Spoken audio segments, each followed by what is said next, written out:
since last spring. This talk came about a couple of years ago when one of my students invited me to the main campus of Rutgers to give a talk. And he said, Rajiv, why don't you give a talk on the work that you have done with the various groups of students? And at that time, my first reaction was, what do I don't have much to say, especially in a 50-minute talk. We all worked hard and good things happened. And he said, why don't you think about it? And then, I went into my inbox, a few years into my inbox, just to, recall the incidents that had happened. And, a lot of incidents or events that happened at that time, which seemed inconsequential, turned out to be very significant. And in this talk, I'm just going to highlight those events. But before I start, let me just give a brief background about myself, because that may also add, give you some insight into, how things happen and so on. So, like most Asians or Indians, at least, I can say that, who came from India, I came, my life was planned very early on since I was born. And, I come from a family of engineers, and, it was like, how can you not be an engineer, right? And how can you not go to US or something to get an advanced degree, and how can you then not get a good job and so on. So I came, and things were going right according to the plan for the first 21 years of my life. And I came here to do my master's at Virginia Tech. I did my master's in computer science at Virginia Tech, at that time I used to be a hardworking student, trying to get, like most of us, trying to get good grades and so on. And my goal was to get good grades, and I would really work hard towards that. And sometimes I would get A grade, sometimes B, and sometimes maybe even less than that. And when I graduated, I got a job at Qualcomm, so actually I must say that before I was going to graduate with a master's, I had a very good friend called Randy Ribbler, and he told me, he said, Rajiv, you're very effective when you work with students, because I've been a TA. So he said, why don't you consider being a PhD? But come on, how can I deviate from the plan that was set up from the time I was born? So it was very clear that I was supposed to do my master's and then get a job. So I said, no, that's not for me and so on. So I was interviewing at companies and so on. And I got a job at Qualcomm, but it is important to know how I got that job. So when I had submitted my resume at the career center, I was not selected to be one of the candidates to be interviewed, right? So for the on-campus visit, I was not selected, and my roommate who was in electrical engineering was selected. And at that time, I had just gone. So it was the day of the interview, and I had no. So I was just at my. Then my girlfriend's, I was in a dorm, and while returning back to my department, I just looked at the watch and I said, oh, it's close to noon, and my roommate Sharat, he would be finishing his interview, and maybe I can go for lunch with him. So I went there where the interviews were happening. I went there, I walked in there, and there was no one sitting at the front desk, so there was no gatekeeper. But the list was there as to when the interviews would end, or the entire schedule was posted there. So I looked it up, and he said, yeah, so it's going to be lunchtime, and everyone is going to disperse for lunch and so on. And since there was no gatekeeper, I just went in the where the interviewees would sit. As soon as the previous interview would come out, the next one would go in. So I just sat there. And so there was an interview going on with the EE people and with the CS people. So when the CS person came out, who was interviewing, and as soon as the candidate came out, I went in, and I remember the interviewer's name was Kathy Wooten, and I just said, hello, my name is Rajiv, and I said, my resume does not show my potential, but I think I'm the right candidate for your company. And many Americans are, a lot of Americans are very polite people. So she didn't, it was very clear that she didn't want to proceed with, talk to me much more, but she didn't want to just say get out or something, right? So she just started talking to me. And I could see that she said, do you have a resume? And I had my resume. It was not planned, but I had my resume with me. So that was the first thing. And then she started asking me some questions. And I must have answered one or two questions. Then she looked at the watch and she said, oh, while the other guy is finishing, why don't we just have a proper interview? And then she asked me the common questions of how you delete this from the linked list or do all those things. And I answered those questions, and then she said, I'll see you in San Diego.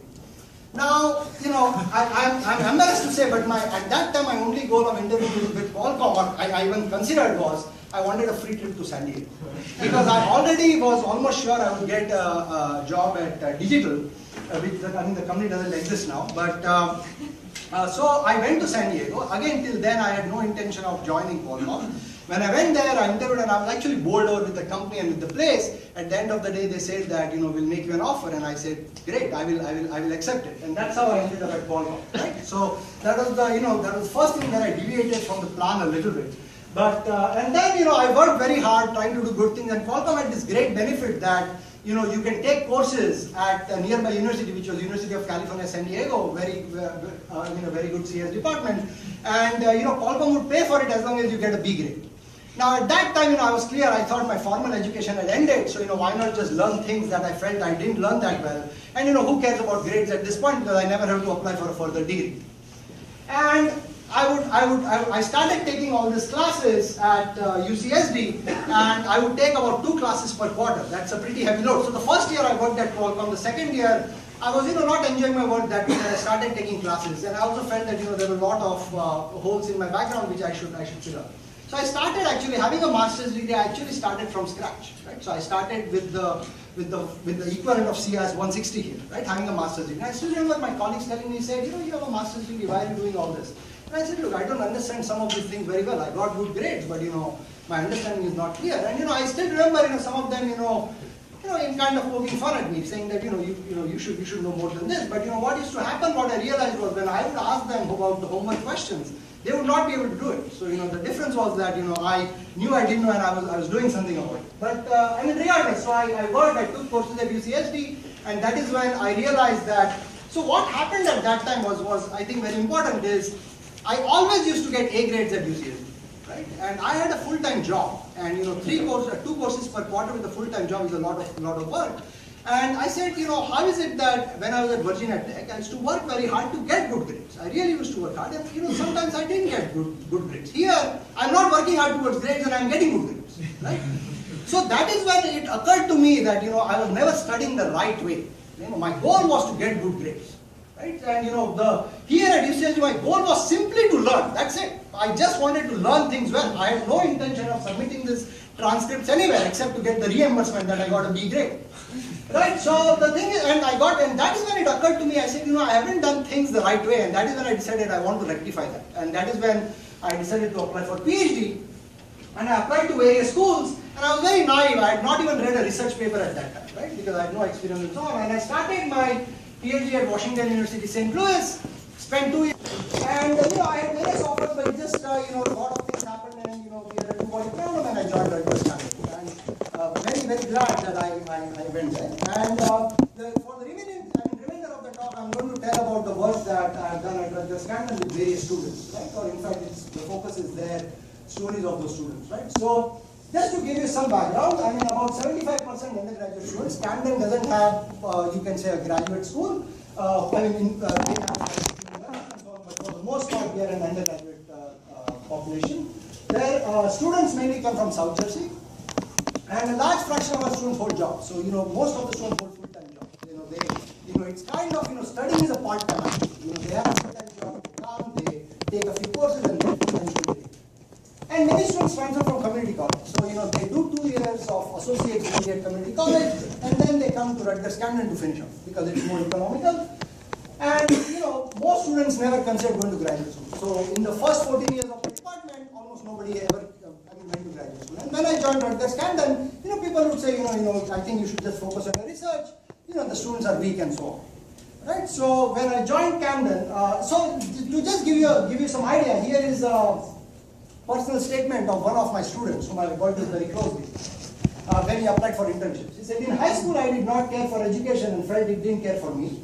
Senior year in high school I did not know what was going to happen. I had only applied to one college, Rutgers Camden, the school closest to my home, and had plans on joining the armed forces like 3 of my siblings if I was not accepted. I only applied because in our country college is what everyone does after high school, since almost any job now requires a college education. I was admitted to Rutgers Camden, but I had no idea what I was doing there and barely go straight through courses. I felt I had no future, right? So this is the student I met in January of 2012, right? And since then I've been working with him. And this was his personal statement. And when I joined Rutgers Camden, I felt that students lacked the confidence, right? When I would tell them, would you even apply, consider applying to a place like Microsoft or Google, and they're saying, is there any chance that they would even, talk to us or so on? And faculty lack confidence in students' abilities. So when I would talk to my colleagues, they would say, these students are not cut out for grad school and so on and on. And it reflected in the courses, right? I mean, when you feel that the students cannot cope up with the students are weak, you would automatically, the first tendency is you dilute the course. But in my very first semester there in 2003, I had some very bright students in my class. I mean, right in the first row I had Shinida Cho, and I'm like, these kids are, better than me, better than me when I was in my, when I was studying my bachelor's degree.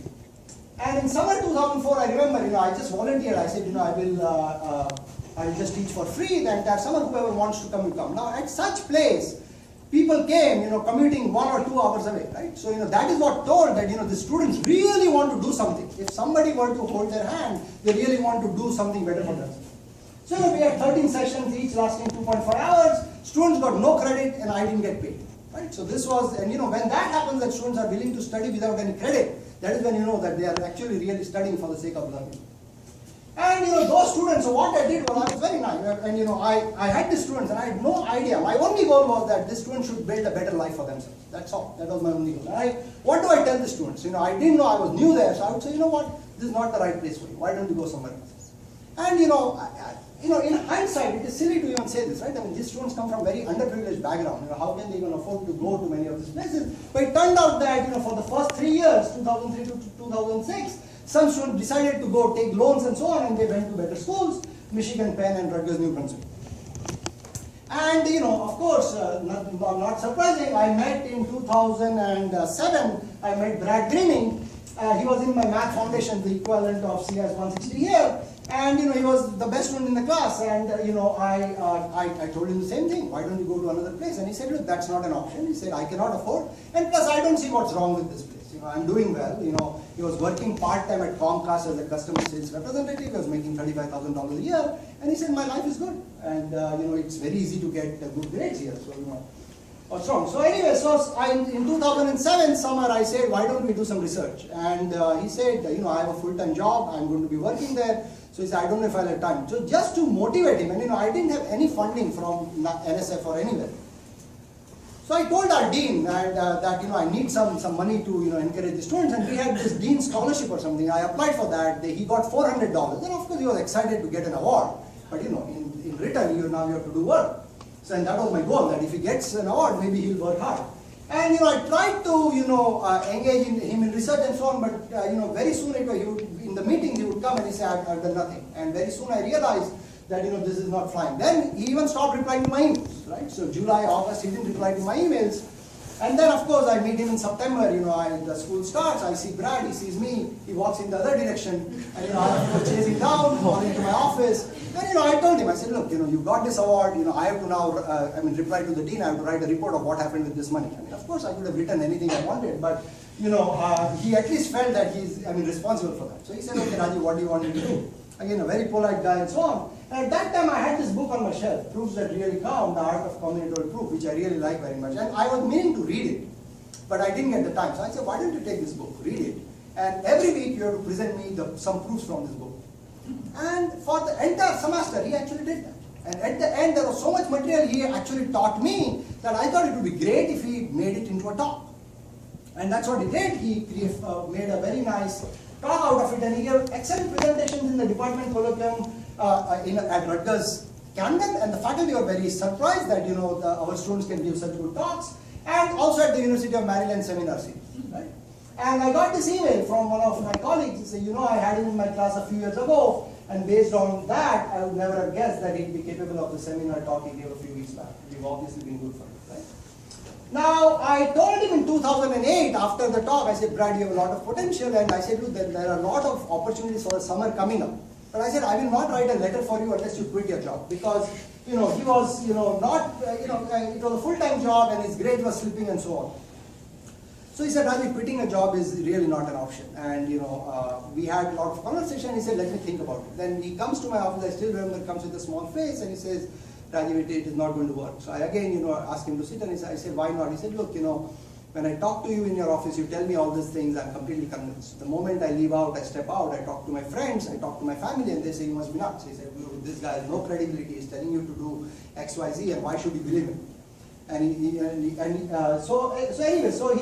I told him, I took out a piece of paper, I said, how much money do you need per month? And we calculated it was coming to about $500, and I had no funding. I said, you know what, I will write you a check. How about that? We figure out something, we'll make that happen. And he said, no, I cannot, do all these things. I said, just take 2-3 more days and think about it and let me know. And that is when he sent me an email, which I think turned out to be probably the most important event in the last 5-6 years of my work there.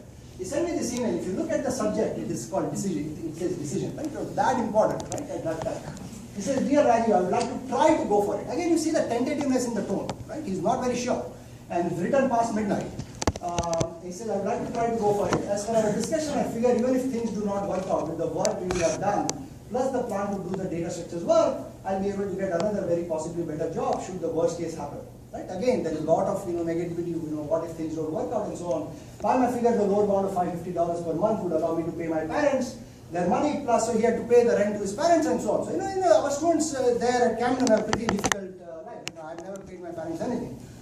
Right? So plus the car insurance and so on. Right? So this was the email, and this is when he said, I quit my job and so on. And only later on he told me, he said, Rajiv, when I sat down to write this email, I'd actually sat down to write that I will not quit my job. But he said, at the end, I just said I'll quit my job, and I hit enter. Right? So, I would say I'm very fortunate. Then that is when, of course, he applied for internships and he got the research experience for undergrads with Professor Pfefferman at Rutgers University, and he eventually became a PhD student, and in fact will be graduating into PhD in the next few months.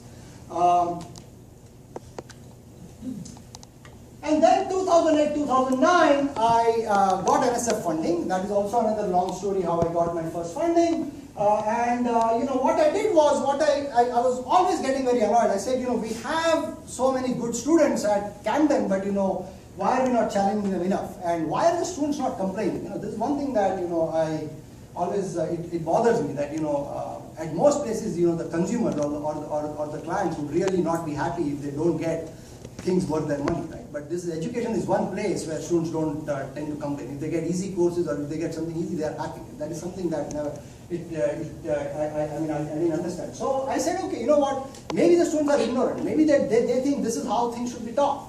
So I said, let me test it out. So I made my Math Foundations course on the other direction. I just made it very hard. So, and homework would go every class would be due in the next class, right? And I would give, basically I would take what was given at MIT, Berkeley, what they would give 1 week, I would give 3 days. Right? So I said, I did just, internet only. I said, and I was the guy who would say that, our students are very good in the faculty meetings and people would not believe me. So I said, first of all, am I fooling myself, right? So I had to test that out, and I would give the same exam at Berkeley or MIT, and I would say, okay, take this exam and see how we do. And, they would get good, very, very good scores. So I was very clear, it was very clear in my mind that these students are very good. And then what happened is, I remember Tom DeHart came to my office and he said, I just want to let you know I'm going to graduate. And I told him, I said, graduate and do what? He said, get a job. And I told him very frankly, I said, who would give you a job? I wouldn't. I said, I don't think you know much. And again, being a very polite person, he said, Rajiv, what would you think I should do? What do you think I should do? And I said, look, you are about to graduate, but why don't you go back and take freshman level classes? And I said, I'm going to teach those classes, and we'll make sure good things happen. And I said, I don't know why I even said that, but I just said your career is my responsibility. I said, I guarantee good things will happen. Of course, I had no idea how I can guarantee such things. I just told him that, and he actually trusted me. He said, fine, I will delay my graduation, and I will take courses starting freshman, starting whatever you teach. And he actually did that, right? So he delayed his graduation and so on. James Davis. So what happened was, when I was teaching Math Foundations course, I had a student, Kelly, in my class, and my classes are interactive. So when I would talk to Kelly, she would give answers in the class, and then I would get homework solutions, and somehow there was no correlation. That is, her homeworks used to be really perfect. So I called Kelly, I said, what's going on? And she was very nice, and she said, oh, I have a friend who is a math whiz, and he helps me with the homework. So I said, why doesn't he take this class? He said, oh, he's a senior in math, and this would be too easy for him. I said, look, making things challenging is always easy. So I said, why don't you invite him also? And James comes to the class, and he comes. After a few lectures, I realized that this guy is very good, and I asked him, what are you going to do after you graduate? And he said, I'm going to join ShopRite. I mean, if some of you don't know, ShopRite is a grocery chain in New Jersey.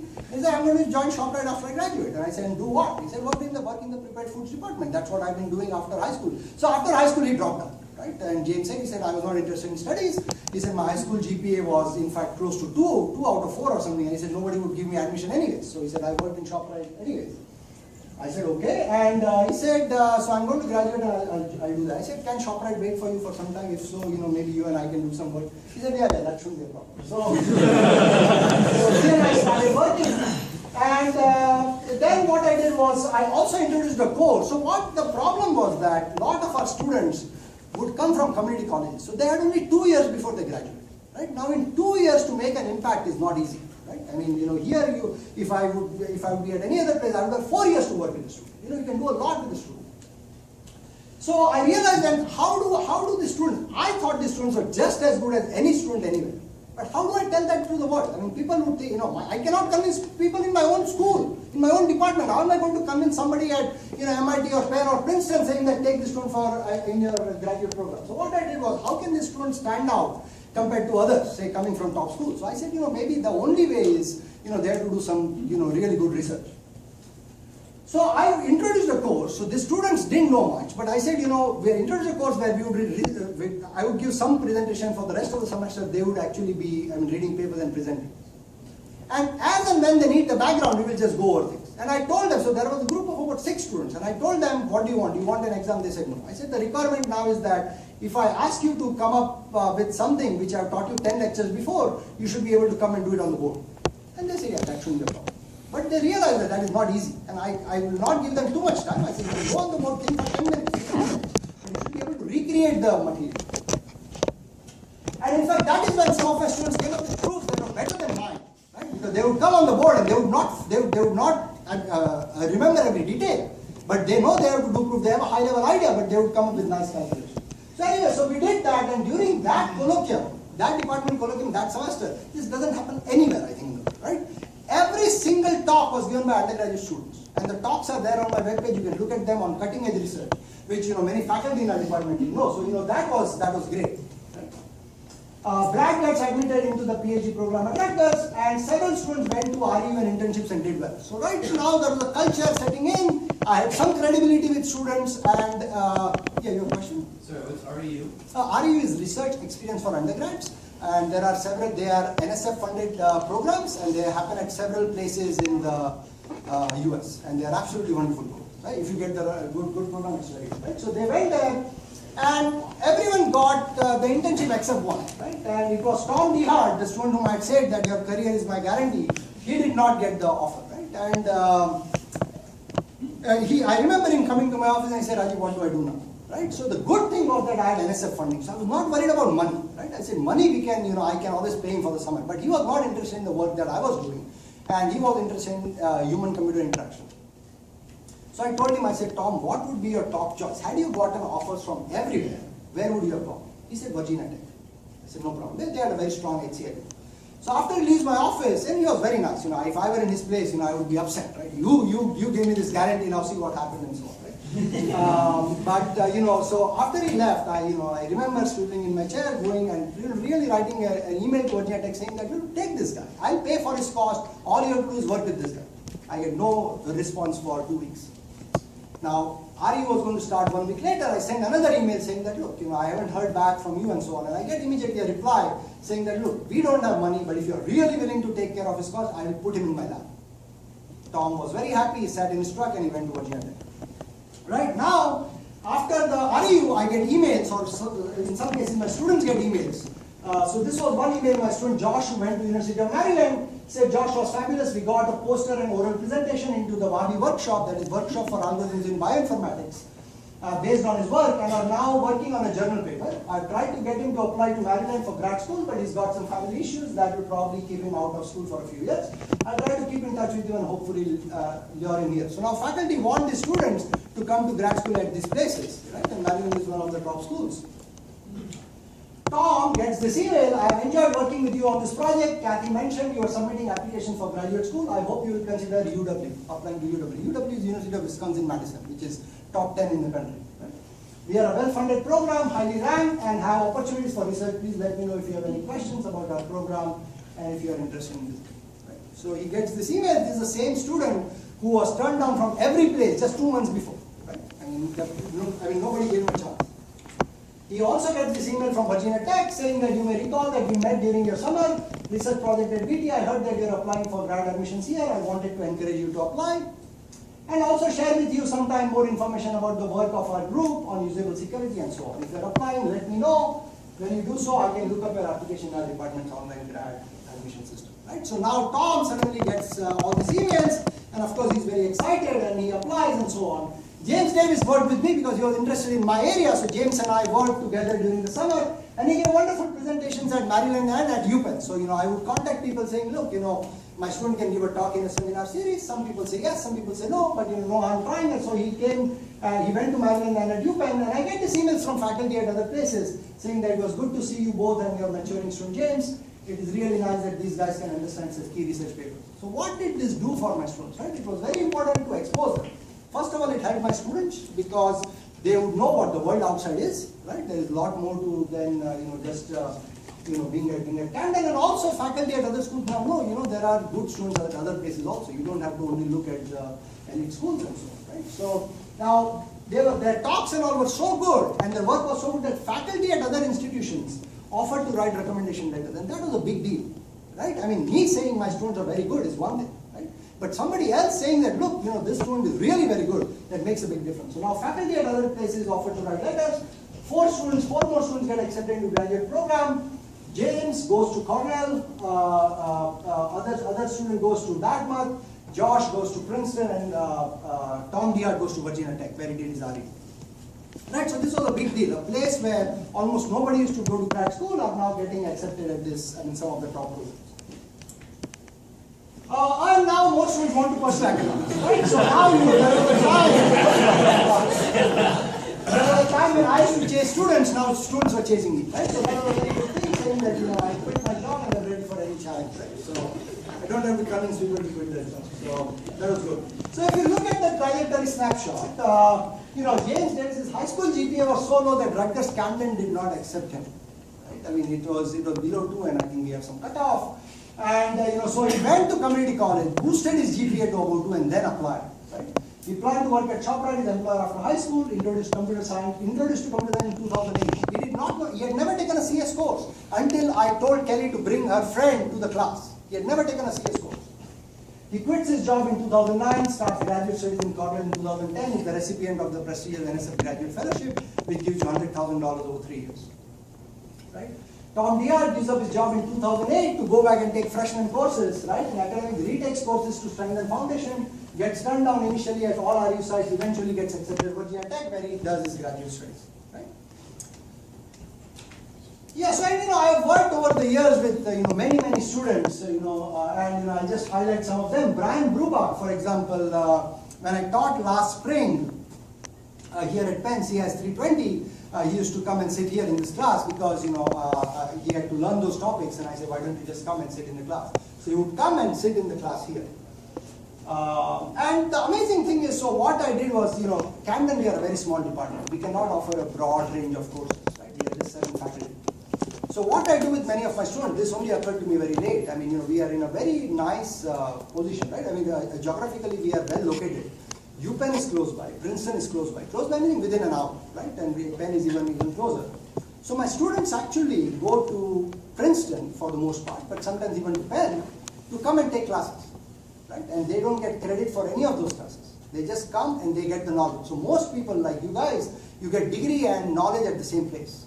These students get degree and knowledge from different places, right? So they get knowledge from other schools as well as from Camden, but they get the degree from Camden. And I think which is a very, very good deal, right? So the thing is, so this student, Brian, I remember, he would go in the morning to Princeton by public transport. He lives in Philly, by public transport because he didn't have a car.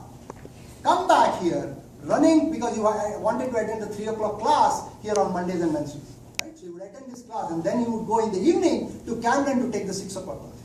Right? So this is what he went through. And he is a very interesting fellow. He has a background in filmmaking. So he was a filmmaker until 2012 fall. He had never seen a mathematical proof. Right? He had never seen anything. And I say this because, he just got accepted to grad schools. He is one of the most sought after candidates this time for grad schools. Sean Lowen, for example, I also worked with high school students, and after he was in 12th grade, and after one of the sessions, I just said that, look, guys, I'm going to go to India on a Fulbright fellowship, and I'm going to be there for 6 months, and who would want to come and study at Camden, and then maybe even come with me to India? It was just a tongue-in-cheek remark. I didn't mean it seriously. And this guy raises his hand. He had admission from CMU, one of the top schools in CS. And he said, I won't go to CMU, I'll come to Camden. He said, I've been working with you for a year, I'm happy. He said, what's the problem? And at that time, of course, I had a problem. I was worried now. It was just a joke, meant to be a joke. So, I first tell him, I said, look, at this stage, you should first talk to your parents, otherwise I'll get into trouble. And he talked to his parents. His parents said the same thing. He said, we need to talk to Rajiv first. I remember meeting his parents in Starbucks, and finally they said that we are quite happy if he works with you for a year. So he actually turned down CMU, and he came to Camden, and he and I worked. And then he came with me to India, and he spent 6 months in India.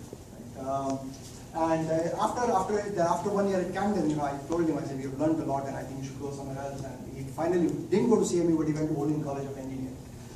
Chris Rees is also a very interesting person. Chris Rees was a student very early on when I taught at Camden.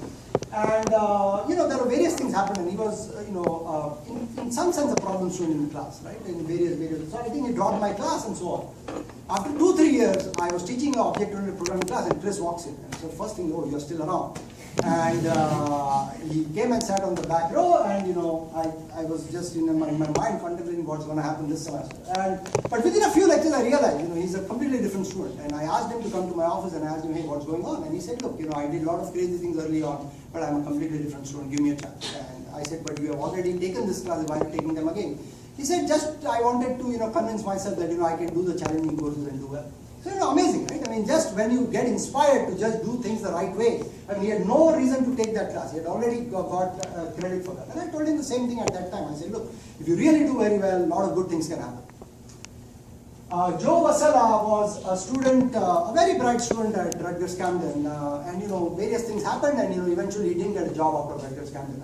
This is where, the difference is, Ben, I almost don't know anyone who doesn't get a job.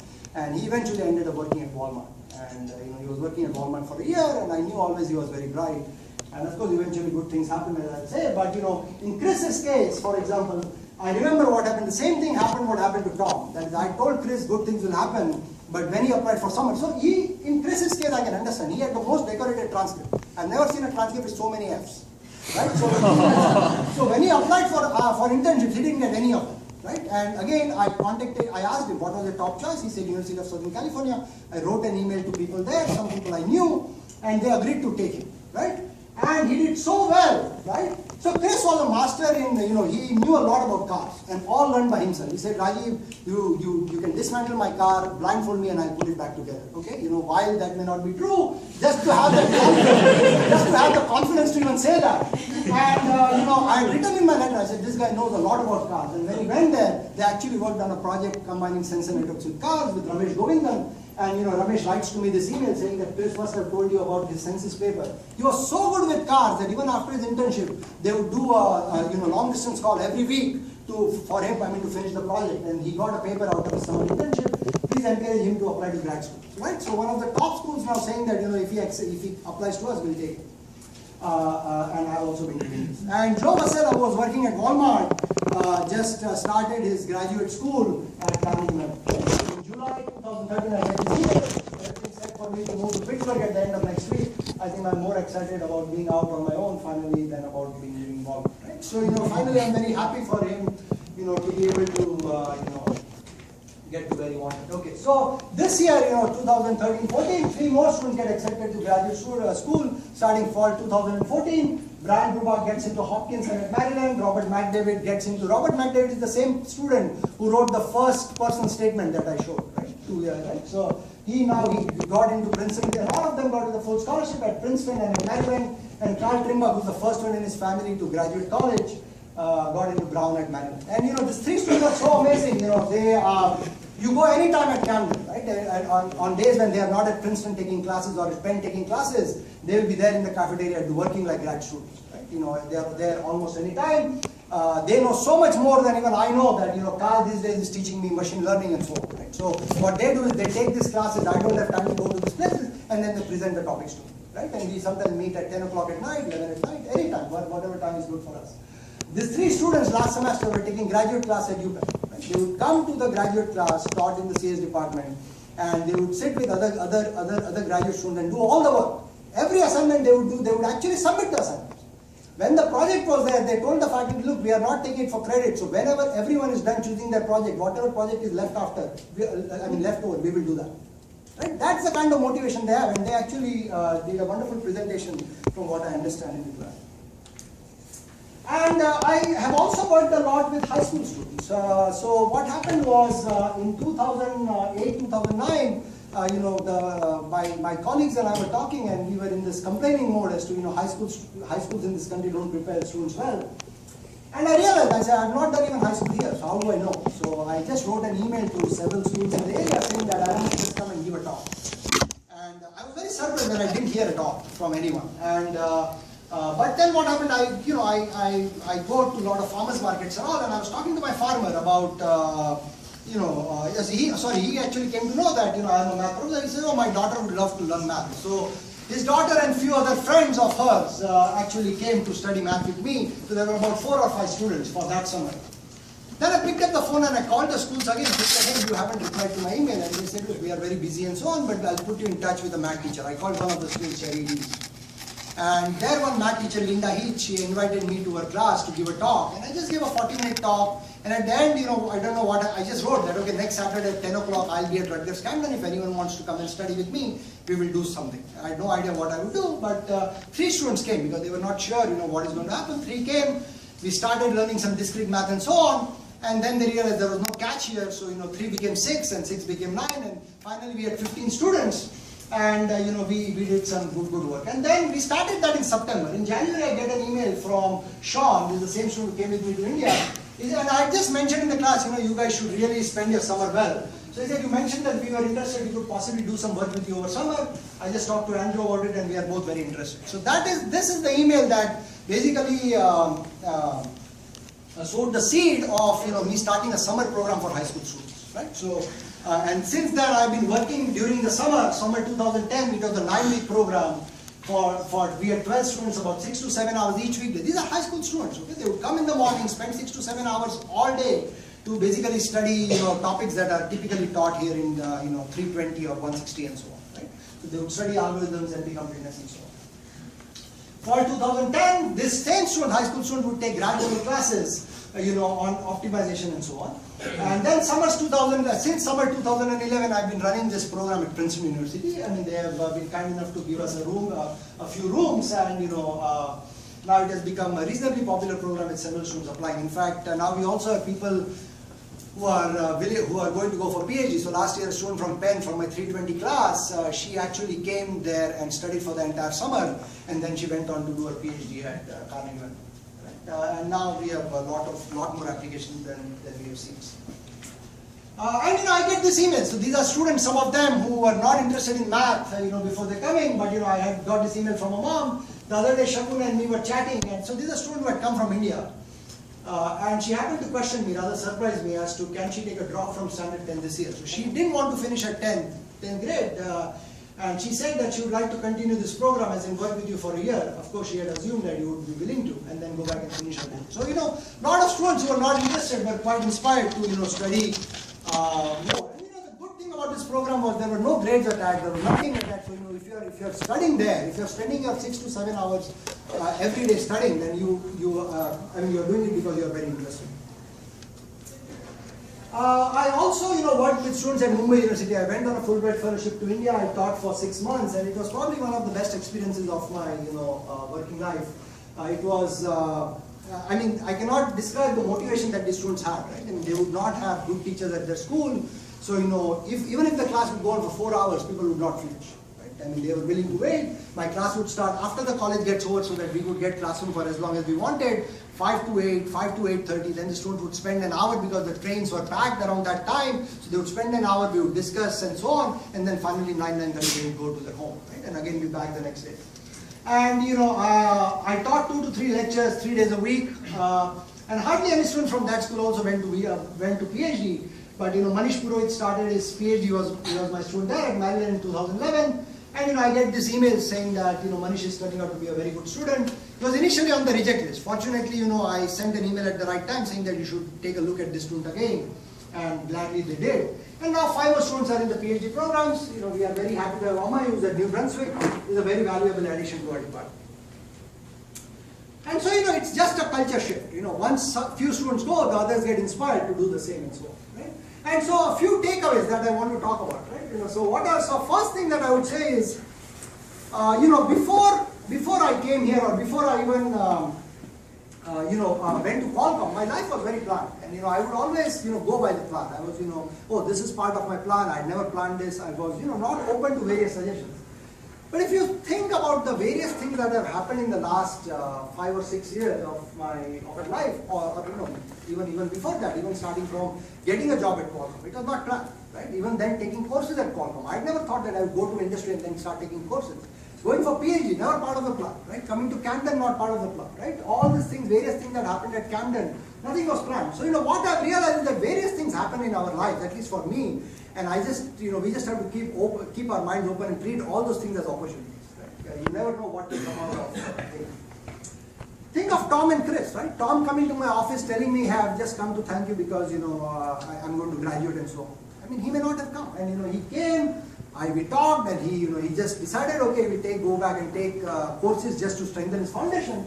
And, they got turned down from every internship. Why was that? Again, one would be very disappointed, right? Getting turned down from every internship. But that turned out to be a blessing in disguise. Even if they would have gotten one offer, I would have never offered him that I will write an email to your top choice. Because he has one offer. Why should I write to your top choice? It was important for them to get rejected everywhere.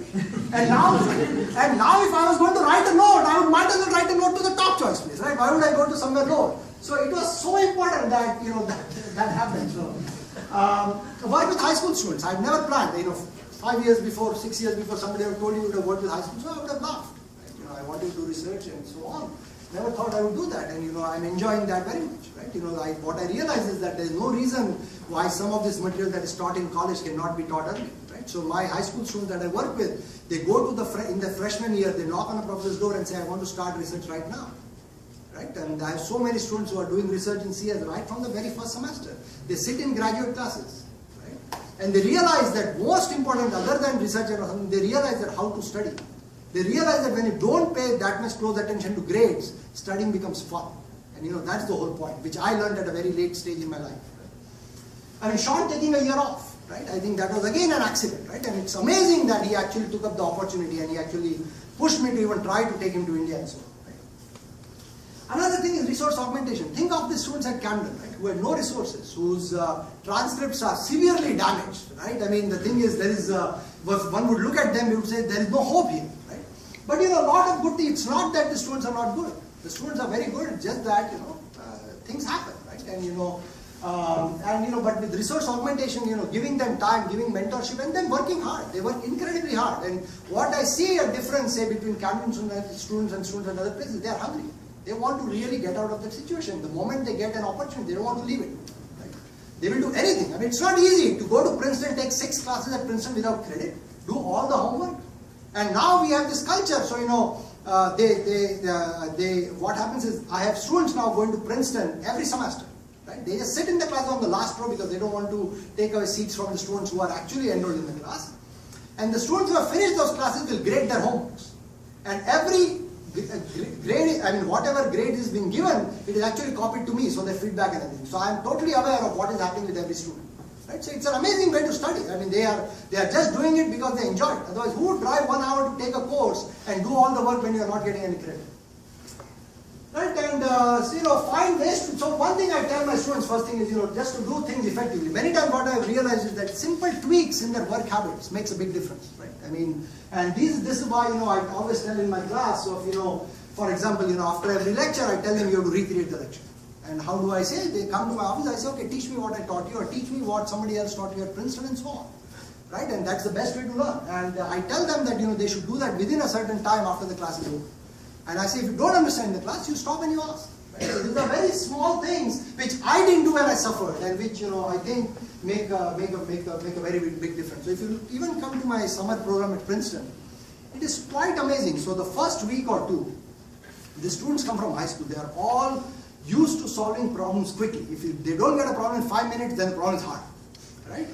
And their writing habits are poor and so on. And another thing is they want quick answers. So if they don't get it, they will ask their friend, what is the answer? But very soon they realize that there is no point. Of course, I would tell them, look, you're not going to get a grade for it. Why are you even asking the answer? 2 or 3 weeks later, I see students going out in the hallway, and I say, what are you doing in the hallway? They say, oh, the advanced group students are discussing the solutions, and I have not solved this problem, and I don't want to hear the solution. That's a win for me. Finished. This student will do very well. The moment you say, I don't want an answer to a solution, that's a win for me. That's it. I know this student will succeed. Right? So then you get the desire to solve the problem on your own. Right? And which, for example, when you are graded, when you have this time pressure, that kills it. Right? So this is where I think my students at Camden are benefiting very much. No grades are attached. And many times they cannot solve the homework by telling, I say, okay, take one more day, as long as you are thinking hard.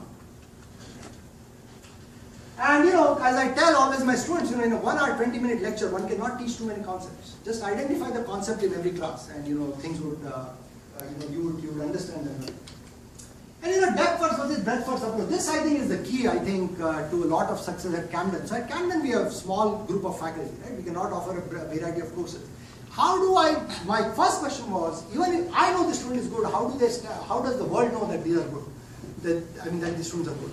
So the only way to do them is really stand out in some area, right? So what I would do is in one area, they would go very deep, and typically it's my area because that's the only area I know well, so I basically work with them algorithms at a very deep level. So in that area they are better than, you can say, almost, most of the students who apply, right? But they may not know a lot of area, but that's okay, right? Not everyone knows a lot of things when they come to grad school. They can always fill up those things once they go to grad school, and I think that has helped quite a bit. It also improves their confidence, right? Taking grad classes at a top university, it really helps their confidence. They develop a strong work ethic. So this Math Foundations course that I teach at Camden, where a homework goes every class, it's very effective because the students have no breathing room. They have to keep up with the class, and it just instills a very strong work ethic. Right? And when I first taught it, I thought there would be riots, but fortunately, the students were just as ignorant probably, and they realized that maybe this is how this course is taught. Another thing which I think is very important, I have to graduate in 4 years. Who says you have to graduate in 4 years? Is there some rule that's written that you have to graduate in 4 years? I don't think so. Right? So why would you not take more time to graduate? If you feel that you are not ready, you don't have to pay fees. You don't have to pay extra fees. Right? I'm sure the administrators won't like that, but you can pay your fees for 4 years or 3 years, whatever you want to do. But if you feel that you haven't covered, you can always stay on a campus and you can always take courses for free. You can sit in classes. Maybe you can take a break in between and then continue. Right? But I think it's very effective. Right? Sometimes just slowing down and just learning things well, it just is at least it has helped my students quite a bit. And then I realized that when I was preparing this talk, that a lot of these things I was doing actually since I was quite little, and it's just that I never realized that this is something that, this is my calling and this is something that I really like to do. So I used to play table tennis at national level in India, and around the time when I used to play that, there was several kids in my complex used to also be became very very good players.